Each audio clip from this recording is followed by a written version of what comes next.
दोस्तों एक मुद्दा आया हुआ है बीपीएससी को लेकर और उसमें खेसारी लाल यादव का ज़बरदस्त लगातार रिस्पांस मिल रहा है। उसको आप लोग पढ़ सकते हैं। एक बार फिर से खेसारी लाल यादव ने इस मुद्दे पर बात किए हैं। लेकिन आइए हम उस मुद्दे के लेकर आए हैं आज की इस वीडियो में कि तोर दिल हमरा से धड़केला ये जो गाना डंस मूवी का है, इसका ऑफिशियल टीजर कब आएगा। क्योंकि जो है ना ये ठंडा में गर्मी का एकदम बढ़ा दिया गया है खेसारी लाल यादव की तरफ से इस गाने को लेकर।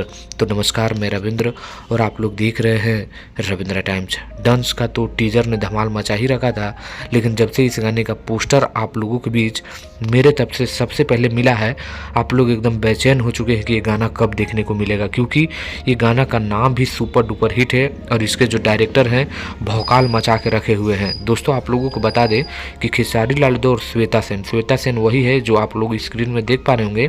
ये गुजराती हीरोइन है। एक गुजराती हीरोइन के साथ खेसारी लाल यादव ने देखा ही होगा। इस बार ये दूसरा है जो कमाल करके आपके बीच आए हुए हैं। चलिए अब हम इम्पोर्टेंट बात करते हैं गाना तोर दिल हमरा में धड़केला। ये गाना खेसारी लाल यादव गाए हैं। इस गाने में खेसारी लाल यादव के साथ श्वेता सेन नजर आने वाले हैं। तो अब इम्पोर्टेंट बात अब करते हैं कि इसका ऑफिशियल टीजर कब देखने को मिलेगा। तो दोस्तों आप लोगों को बता दें कि इसका ऑफिशियल टीजर जहां तक मुझे मालूम चल रहा है कि 3 बजे, जी हाँ दोस्तों 3 बजे इस गाने का official teaser global music junction के यूट्यूब चैनल के माध्यम से रिलीज होगा। अगर आप लोग कमेंट करते हैं जमकर तब, नहीं तो इसका फुल वीडियो डायरेक्ट आप लोगों को कल सुबह 9 बजे यानी 9 तारीख को रिलीज किया जाएगा। तो आप लोग जमकर कमेंट करिए आपको क्या चाहिए, डायरेक्ट वीडियो या टीजर भी कमेंट करिएगा। मिलते हैं नेक्स्ट वीडियो में। धन्यवाद।